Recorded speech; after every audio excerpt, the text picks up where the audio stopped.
Welcome to this information video showing the basic Belmont setup and user guide. It covers the locations of the devices, how to set up the Belmont, the basic operation and potential pitfalls with the device. Within University Hospital, the Belmont is stored in 3 key locations. One machine within ED Resus is pre-primed, ready for immediate use each morning. The other locations include 2 machines stored outside Theatre 21, where all the equipment required is stored in a plastic bag attached to the IV pole on the Belmont, as pictured here. The other location is within the obstetric theatre complex. The Belmont gives high flow warming and rapid infusion, and as such is an essential component of the massive hemorrhage protocol delivery. It can be brought to a ward by the Resus ODP if the MHP is activated on a ward Monday to Friday during daytime hours. It's a life-saving blood product warmer and rapid infuser, enabling volumes up to 750 mL per minute to be delivered to a patient when plugged into mains AC power. Packed red cells, FFP, cryoprecipitate, as well as cell saver blood can be warmed via the Belmont. It's not for use for warming platelets or any calcium-containing fluids within the Belmont circuit, as this can cause the circuit to clot off, rendering it non-functional. So no Hartmann's or Ringer's lactate. It is okay to prime the device with saline or plasmolite as required.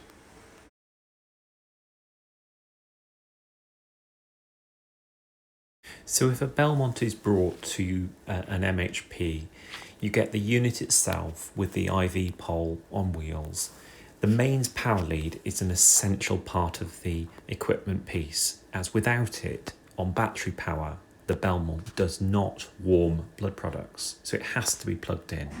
The plastic bag contains the Belmont disposable circuit, a wide bore extension tubing, a 3-way tap, as well as a bag of saline to prime the device.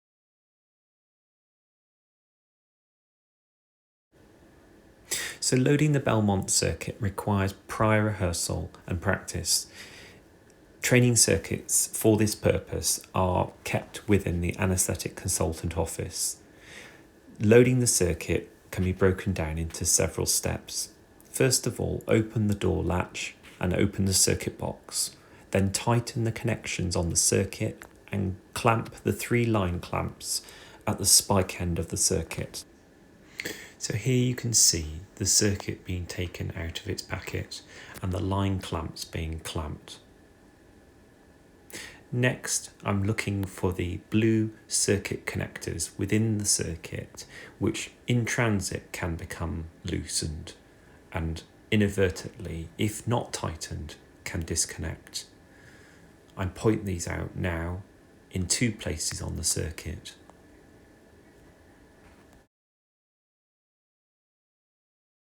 Next, you can see the Belmont circuit being loaded into the unit.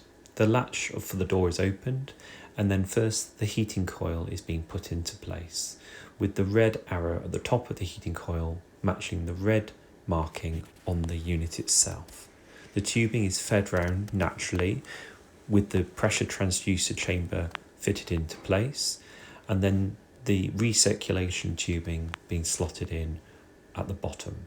Here you can see the interlock block, blue arrow to blue arrow, being slotted in, and then the reservoir chamber into its clip.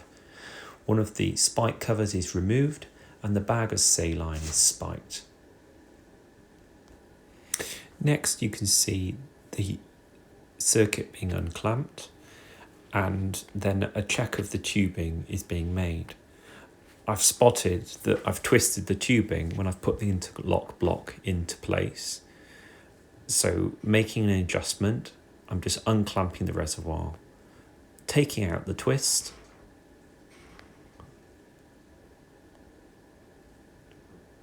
and then putting the interlock block back into place correctly, clamping the reservoir chamber into place, and then just following around, making sure that none of the tubing is twisted before the latch is closed. Next, if you've not already done so, turn the Belmont on. The machine will then run through a short series of self-tests, during which time let the machine do its thing unless you need to go into the service menu. This should not normally be required. Spike the 500ml bag of saline and unclamp the line if not already done so, and press prime on the screen. This then primes the Belmont circuit. This takes around about 30 seconds to complete. So you can see the Belmont completing its self-test now and then moving to the prime screen where it asks you to connect fluid to the circuit itself. So I'm just checking that line is unclamped, the fluid is running through, and I'm also checking that I've clamped the patient line at this stage.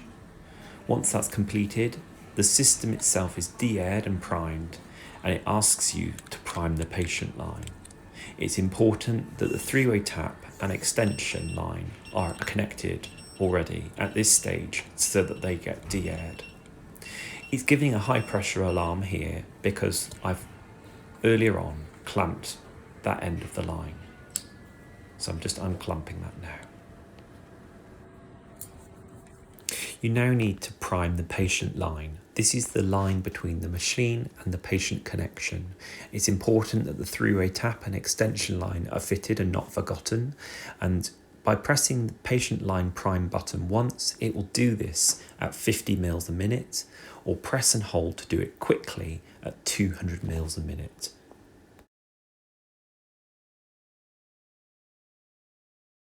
So after the patient line has been de-aired, the line can be connected to the patient's large bore IV or central venous catheter. Press stop and infuse to move to the main operation screen. This includes information in the top 4 boxes regarding rate, volume in total that's been delivered in mils through the Belmont, as well as temperature and pressure on the line. On the Rapid Infuser 2 version of the Belmont, you can also set the infusion rate to that which is actually being delivered due to the physical limitations of the size of the venous access device that's been inserted into the patient. So the other buttons on the operation screen include a background infusion rate, which can be pressed up or down to alter the infusion rate currently being delivered, a bolus button, which can be altered by press and hold to change the size of the bolus, a 500 ml per minute rate button, which allows you to, as a fast key, to deliver a bolus at that 500 ml per minute rate, as well as a stop button to stop the Belmont delivering whatever it's doing, and a mute button to cancel the alarm if activated. You can now see a simple bolus being delivered. The 200 ml bolus key has been tapped, and the proportion of that bolus that's been delivered shows underneath the 200 mils in orange. The total volume on the left is increasing, and you can see the temperature and pressure on the device, and the rate at which it's delivering is 200 mils per minute. If you decide that you need that volume delivered at a much higher rate, you can press the fast key for 500 ml per minute rate, and you can see and hear the Belmont accelerating to deliver the remainder of that 200 ml bolus. Once it gets to 200 mils, it will automatically stop, as seen here. A bit more information about the bolus key functions. A single press on the bolus key will give a bolus of the amount specified. That's defaulted as 200 mils on our machines. If you press and hold the bolus key, it will cycle through a range of bolus options from 50 up to 500 mils. The bolus volume option appears in the volume line to the left as BOL in mils. Here we just show a bolus being delivered at an ultra fast rate. By pressing the bolus key, we activate a 200 ml bolus, the 500 ml rapid rate, and then the up arrow on the infusion rate to force the machine up to its maximum 750 mils per minute rate. On this test circuit, you can see and hear the volume being delivered at 750 mils per minute. The recirc button allows you to recirculate fluid from the bags that are unclamped through the Belmont and then back up into the reservoir chamber. This could be blood or FFP or both, which can then be pre-warmed prior to disconnection from mains power during the transfer from resus to theatre if required. This is demonstrated now. The recirc button is pressed and then the machine pre-warms the fluid that's unclamped and connected to the circuit above and recirculates it into that reservoir and brings it all up to the temperature required. If unplugged from mains, or if there's a mains power failure, then the Belmont will switch to battery operation. It displays battery no heating top right on the operation screen, and it will then only infuse at 50 mils per minute. It's important to realise that the Belmont does not heat blood products when on battery. It will only keep the machine ticking over at a background rate. There's some potential pitfalls and alarms. It's very easy to forget to reclamp the saline bag after priming the circuit. Also, it's very easy to clamp the patient line at some point along its length and then get a Belmont high pressure alarm. It reminds you to check the patient line, but you also need to look at the three-way tap and other clamps along its length. It's also very easy for the Belmont to be inadvertently unplugged, or if it triggers a circuit breaker, for it to switch to battery operation and the user possibly to miss this. After Belmont use, clamp all the circuit clamps and the roller valve on the patient line. Remove the circuit into a large sharps bin, wipe down the unit with Tristel and return the unit to the base location and plug it back in. Restock the grab bag, and if there's been any unresolved errors or alarm messages, report that to mebs and laura.may@uhcw.nhs.uk. So if you want to find out more, there's a user guide for the Belmont available for troubleshooting on the Trust intranet.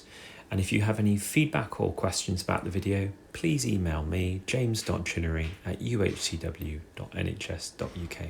Thanks for listening.